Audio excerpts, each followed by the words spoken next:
Subject కి ఒక teacher ఉంటారు, అన్ని సబ్జెక్టులు నన్ను చదవమంటారు. ఇంత చిన్న బుర్రలో అన్ని ఎలా నింపాలి?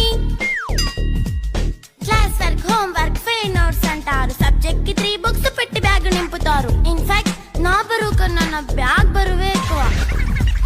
క్వశ్చన్లు, ఆన్సర్లు, సర్ప్రైజ్ టెస్టులు తమ్మి దాటుకొని మళ్ళీ స్కూల్ వ్యాన్ ఎక్కేసి అమ్మయ్య ఇక ఇంటికి వచ్చేసామనుకుంటే మార్క్స్ తక్కువ వస్తే చెయ్యాలి అసైన్మెంట్. రిపోర్ట్ కార్డ్ చూపిస్తే ఇంట్లో ఉన్న పనిష్మెంట్. హోమ్ వర్క్ చేయమంటూ మమ్మీ చంపుతుంటుంది. ట్యూషన్ టైం అయిందని డాడీ తరుముతుంటాడు. డాన్స్ క్లాస్ కి వెళ్ళమని తాతయ్య తిడతాడు. స్నాక్స్ తిని వెళ్ళమని నాన్నమ్మ ఆపుతుంది. ఇక అన్నీ అయిపోయాక కాసేపు టీవీ చూద్దామంటే మమ్మీ ఎంట్రీ ఇచ్చింది. బెడ్ ఎక్కమంది. చిన్న నాప్ తీసేలోపు తెల్లారిపోయింది.